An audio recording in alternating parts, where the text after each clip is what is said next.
The Seoul City Institute for Social Justice is demanding that Limpopo Health MEC Phophi Ramathuba issue a public apology. Now, this comes after a video of her advising schoolgirls to prevent teenage pregnancy went viral.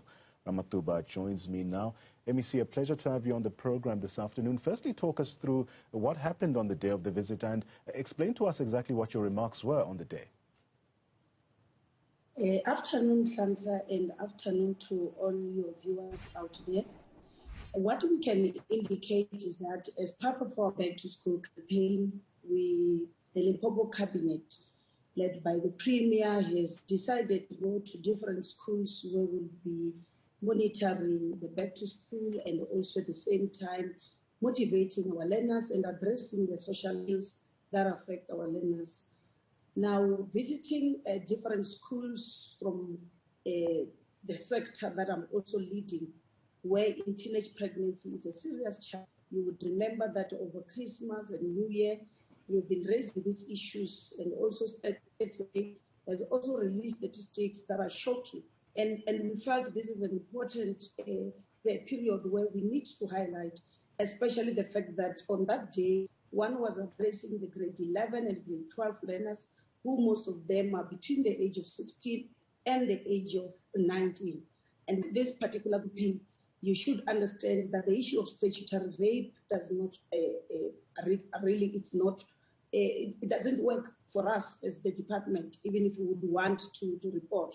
It's only according to the law that you will have those who are below the age of 16 who cannot give on sexual sex. So one used that opportunity to firstly highlight challenges that are affecting the learners, that includes the drugs, alcohol abuse, and also address the boy child, address the girl child. With the girl child, one started to deal with the issues of the older men who leave our young girls because of material conditions and all those things. And then later on, addresses the issues that affect the girl child themselves directly, and even come up with a slogan. And then I think, unfortunately, those who are critical, some of them, I would say, have not yet done the research on the entire speech for that day. That's the first thing. Secondly, they focus only on the last part when one was saying to the girl child, close your legs and open your boots. And I feel that it's a bit unfair, and it also depends on where you are sitting. If you are talking from a position of privilege, when you do not understand what we are going through on a daily basis as those who are working in the public health sector, because teenage pregnancy for us, not just a societal matter, it has become a class issue which reflects the socio-economic background of these teenagers. If I'm to give you an example, out of the 19,000 teenagers that have delivered in our public hospitals in 2020, for instance, when we look at them, over 95% of them, they are coming from a background where there's no active parenting, either because they are orphans, they are from child-aided family, or secondly, their parents are migrant laborers who go to work for 3 to 4 months without coming home, results in them not having an advantage of having a parent, a mother, who will talk to them about these issues or sexual or reproductive health. Therefore, it becomes our challenge and our problem that we need to do that. So as Limpopo Department of Health, we even last year at the NCOP presented our strategies, and our strategy has to focus even on the girl child while we are also attending to the boy child. I do not need to justify why we put so much energy on the girl child. The fact of the matter is, I'm still challenging anyone to show me a boy child who dropped out of school because he has impregnated a girl. But on the other side, I will tell you, the girl child who's pregnant go through difficulty through the antenatal clinic, through the delivery. The perineum itself is not ready. We are forced to do cesarean section for them. After delivery, some of them are suffering from postpartum psychosis because they can't cope with children. Some of them throw the baby on the toilet. We blame them for getting that. It's because of postnatal depression, which has resulted in psychosis. So all these problems, the children who are in our neonatal wards or pediatric wards now with malnutrition, when we do a survey, these are children who were born out of teenage mothers. So from where we're sitting as the Department of Health, we have noted that teenage pregnancy, not only does it affect that young girl because she has to drop school and start feeding that little baby. At the same time, we've seen that our maternal mortality continue to go high because some of them go for street abortion and they end up losing their lives. We have seen that the infant mortality and under 5 mortality cannot go down because teenagers are not yet ready to raise the children. So from a health perspective, we are the hardest hit. That is why our campaign of dreams, where we are empowering a girl child to be able to be determined and be resilient and be able to resist, because finally, it's about the body of that girl child. That girl child, yes, is a victim, but if you do not empower the victim, we will never win on this issue of teenage pregnancy. Now, MEC, you've also noted that you have received quite a reaction from the statement that you've made. I want to refer to the reaction from, by a statement rather, from the Seoul City Institute for Social Justice. Their CEO, Fina Kodisang, criticized your remarks as deeply problematic advice.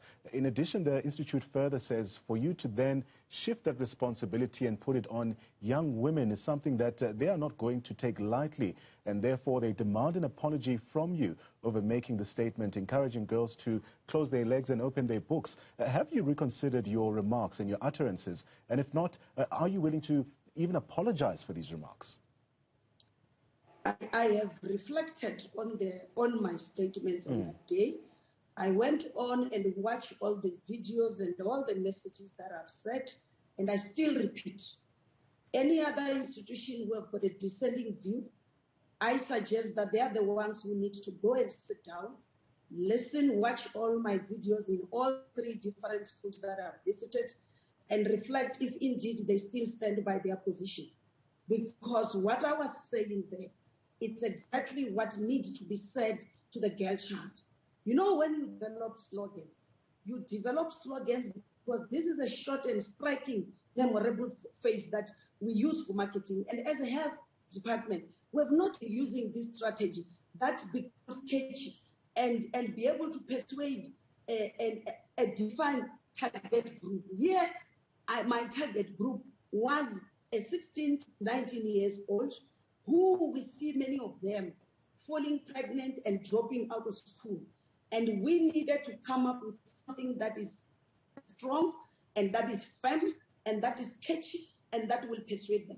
So I don't see anything problematic by that statement, because if they focus on their books, you see, some people who are criticizing, as I've said earlier, they're speaking from an area of privilege.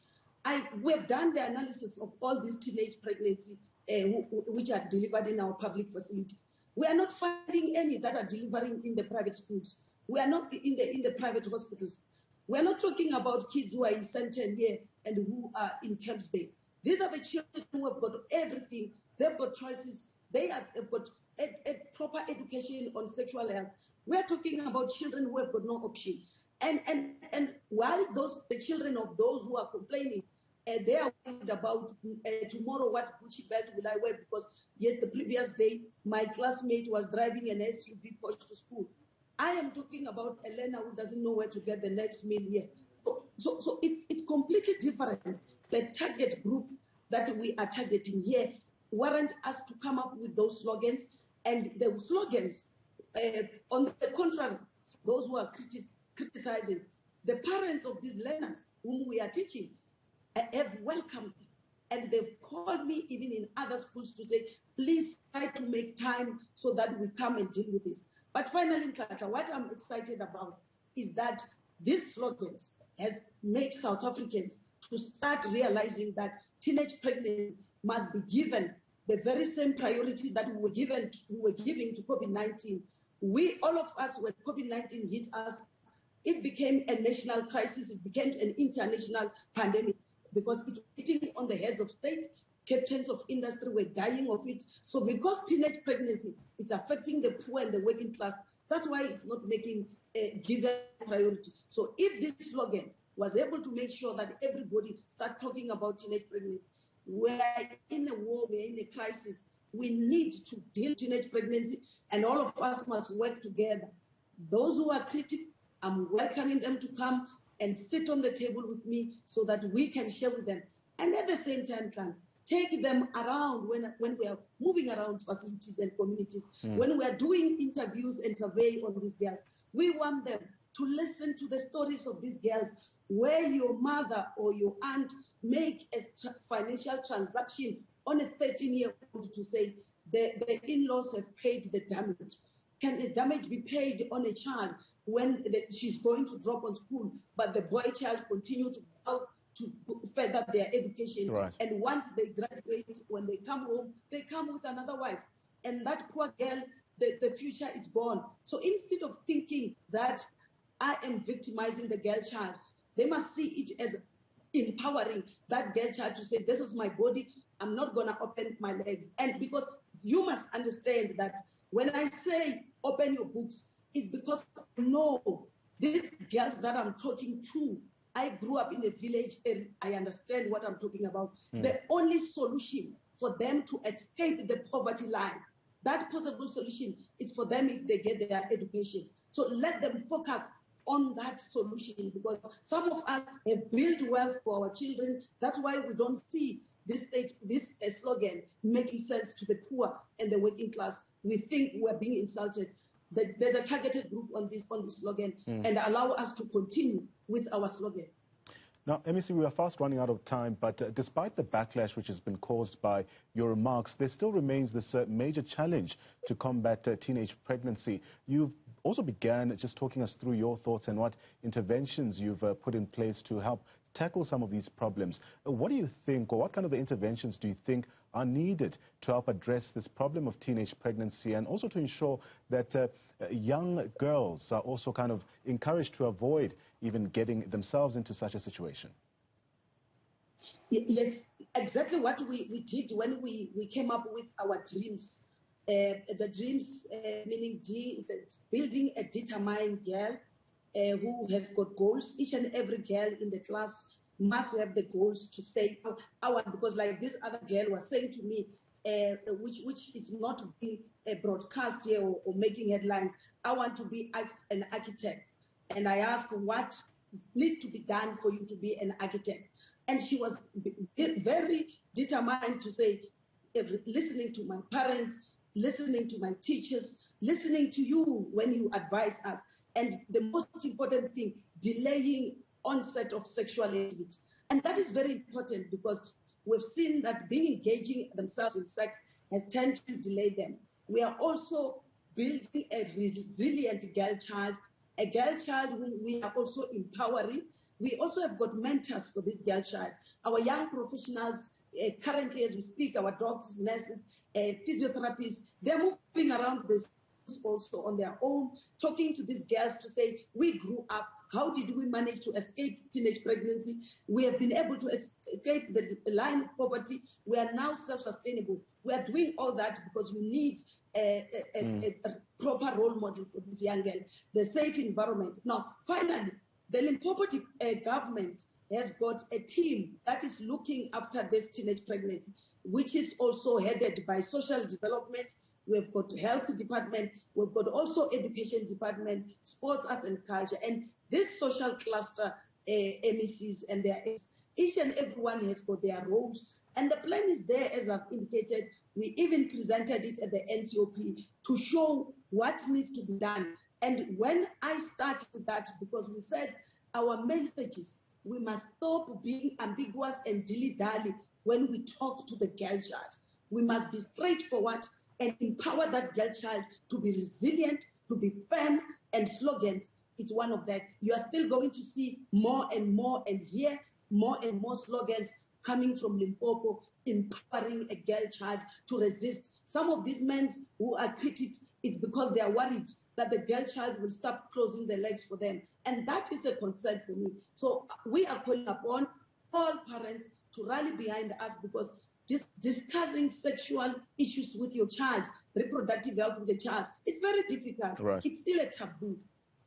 Well, MEC, unfortunately, that's all the time that we have. That's MEC for Health in Limpopo province. That's Phophi Ramathuba saying that she stands by her statement, encouraging girls to close their legs and open their books, rather. She says that it is a catchy statement targeted at a particular group. That's girls in rural areas mostly.